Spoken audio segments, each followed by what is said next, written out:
So we're going to be talking about absolute configuration. So this is on the chiral center.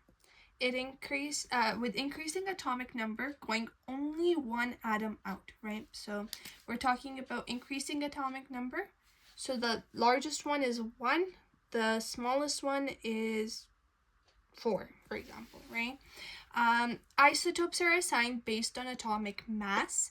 So for example, there are 2.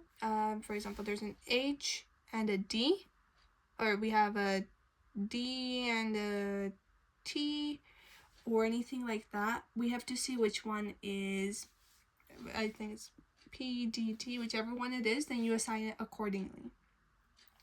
If they're identical, then the next atom's atomic number is checked. With multiple bonds, it's considered 2 different bonds. Then the molecule is rotated with the lowest priority group pointing away from the viewer. Then you trace the path from the highest to the lowest remaining priority groups. R, right or clockwise. S, sinister. L, or counterclockwise. And in the Fisher projection, if it's drawn like this, you should be able to remember that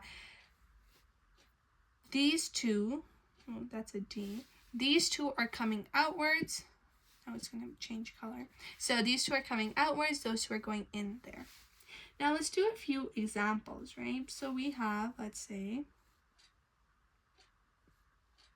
and I'll give you the method I use. There's always many methods out there, but I usually like to keep the one I use. So here we're going to assign priority groups. So this one is 1 because oxygen is about 16. Carbon is about 12. Then we have this one. And over here. We don't finish here because hydrogen is our lowest priority group and it's not facing out of the page. So what we're going to do is we're just going to switch to these two.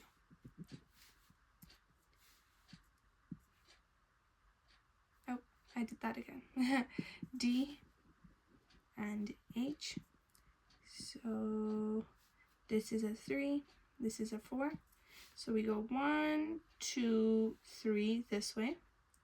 However, since we switched these two, we're going to take that back. So this over here would have made this the answer. However, since we switched it, we're going to make it opposite. So it'll be the right R configuration.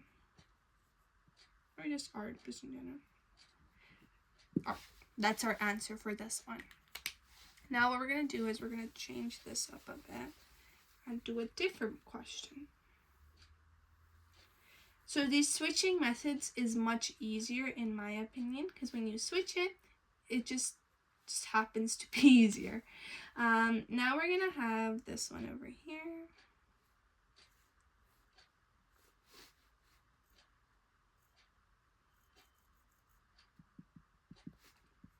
HOH, same thing, let's just switch these already. OH here, H here. So we know whichever configuration we're going to do, it's going to be the opposite. So over here, oxygen is number 1. Then from these two, this one is a bigger molecule, right? Because of this branching over here. So this one is over here is 2, this one's 3, this one's 4. We need to kind of label it, but you kind of know hydrogen is always the least. So if we go this way, it's 1, 2, 3. So we're going to go this way. So this is also AR configuration. And with many questions, you could use the same method, and it actually works. But just always remember, if you switch it, you just switch to in their positioning, you've got to change up their configuration as well.